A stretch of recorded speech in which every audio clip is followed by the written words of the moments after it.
முல்தானி மெட்டி உண்மையிலே சருமத்திற்கு நல்லதா? முல்தானி மெட்டி பற்றி பலருக்கும் தெரியாத ரகசியங்கள் என்ன, அதை பத்தி தாங்க நம்ம இப்ப விரிவா சொல்ல போறோம்.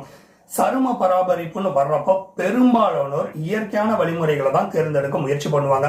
என்ன காரணம்னா, இயற்கையான பொருட்களை கொண்டு சருமத்துக்கு பராமரிப்பு கொடுக்கறப்ப பக்க விளைவுகள் இருக்காது, நிரந்தர பலன் கிடைக்கும். அப்படிப்பட்ட நேச்சுரல் சரும பராமரிப்பு பொருட்கள்ல பிரபலமான ஒண்ணுதான் முல்தானி மெட்டி. இந்த முல்தானி மெட்டியை நிறைய பேர் சரும அழகை பராமரிக்கிறதுக்கும் மேம்படுத்துறதுக்கும் பயன்படுத்திட்டு இருக்காங்க. உண்மையிலே முல்தானி மெட்டி சருமத்தோட நிறத்தையும் அழகையும் மேம்படுத்துறதுக்கு உதவுமா? முல்தானி மெட்டி சருமத்துல என்ன விதமான மாயங்கள் புரியும்? இத பத்தி பலருக்கும் தெரியாம இருந்துட்டு இருக்கு. பலருக்கும் பலவிதமான சந்தேகங்கள் இருந்துகிட்டு இருக்கு. ஃபர்ஸ்ட் முல்தானி மெட்டினா என்னன்னு தெரிஞ்சுங்க. முல்தானி மெட்டி அப்படிங்கிறது மெக்னீசியம், அலுமினியம், சிலிகேட் இதோடைய ஒரு கலவை தான். எந்த ஒரு முகப்பொலிவுக்கான மாஸ்க் எடுத்துக்கிட்டாலும் சரி, அதுல இருக்கக்கூடிய ஒரு பொதுவான பொருள் தான் இந்த முல்தானி மெட்டிங்கிறது. என்ன காரணம்னா, இந்த முல்தானி மெட்டி சருமத்துல அதிகப்படியான எண்ணெய் உற்பத்தி செய்யறத கட்டுப்படுத்துங்க. அதே நேரத்தில் தற்காலிகமா தான் கட்டுப்படுத்தும். ஏதாவது வீட்டுல சுப நிகழ்வுகள் நடக்குது, பார்ட்டிகள் நீங்க போறீங்க அப்படின்னா அப்ப முல்தானி மெட்டியை பயன்படுத்தினா நிச்சயமாக உங்களுடைய முகம் பளிச்சுன்னு இருக்கும். அதுவும் எண்ணெய் பசை சருமத்தினராக நீங்க இருந்தீங்கன்னா கண்டிப்பா முல்தானி மெட்டி மிக சிறந்த பலனை உங்களுக்கு கொடுக்கும்.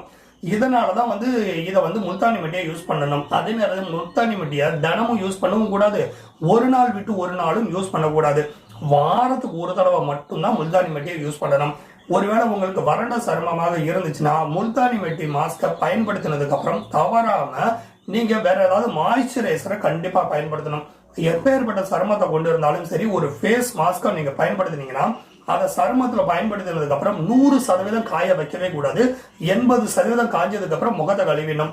அப்பதான் முகம் பளிச்சுன்னு இருக்கும். முக்கியமா அழுத்தமா தேய்ச்சி கழுவக்கூடாது, மென்மையா தான் கழுவணும். முல்தானி மெட்டியை பயன்படுத்தி சருமத்தை நல்ல அழகா மாத்தலாங்க. உங்களுக்கு எண்ணெய் பசை சருமமாக இருந்துச்சுன்னு வைங்க, முல்தானி மெட்டியை ரோஸ் வாட்டரோட சேர்ந்து ஃபேஸ் மாஸ்க் போடலாம். அதற்கு என்ன செய்யணும், ஒரு பவுல்ல 1 டேபிள் ஸ்பூன் அளவிற்கு முல்தானி மெட்டி பவுடர் எடுத்துக்கிட்டு ரோஸ் வாட்டர் கொஞ்சோண்டு சேர்ந்து பேஸ்ட் போன்ற பதத்துக்கு ரெடி பண்ணிங்க.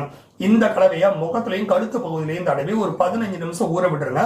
அதுக்கப்புறம் குளிர்ந்த தண்ணீரால முகத்தை கழுவிடலாம். வாரத்துக்கு 2 தடவை யூஸ் பண்ணலாம், இல்லைன்னா ஒரு தடவை யூஸ் பண்ணலாம். இந்த ஃபேஸ் மாஸ்க உங்களுடைய முகம் அழகாகவும் பொலிவாகவும் மாறும்.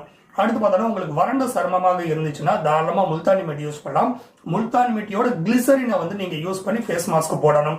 ஸோ அதுக்கு என்ன செய்யணும், ஒரு பவுல்ல 1 டேபிள் ஸ்பூன் அளவுக்கு முல்தானி மெட்டி பவுடர் எடுத்துக்கிட்டு கிளிசரின் அதோட சேர்த்து பேஸ்ட் போன்ற பதத்துக்கு ரெடி பண்ணிங்க.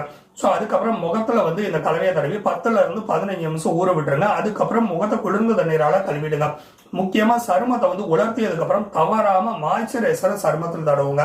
வாரத்துக்கு 2 தடவை இந்த ஃபேஸ் மாஸ்கை போடலாங்க. வறண்ட சருமமும் மறையும், முகமும் அழகாகவும் பொலிவாகவும் மென்மையாகவும் மாறும், முகப்பருக்களும் மறையும். அடுத்து முகப்பரு இருக்கக்கூடிய சருமம் உங்களுக்கு இருந்துச்சு அப்படின்னா முல்தானி மெட்டியோட ரோஸ் வாட்டர் அதுக்கப்புறம் தேன் கலந்த ஃபேஸ் பேக்கை நீங்க போடணும். ஸோ அதுக்கு என்ன செய்யணும், ஒரு பவுல்ல 1 டேபிள் ஸ்பூன் அளவுக்கு முல்தானி மெட்டி பவுடர் எடுத்துக்கிட்டு 1 டீஸ்பூன் அளவுக்கு தேன் அதுக்கப்புறம் ரோஸ் வாட்டர் கொஞ்சோண்டு கலந்து பேஸ்ட் போல ரெடி பண்ணிங்க.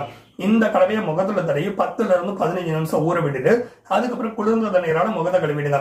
வாரத்துக்கு 2 தடவை இந்த ஃபேஸ் பேக்கை போடலாம். முகம் அழகாகவும் பொலிவாகவும் மாறும், முகப்பருக்களும் மறையும்.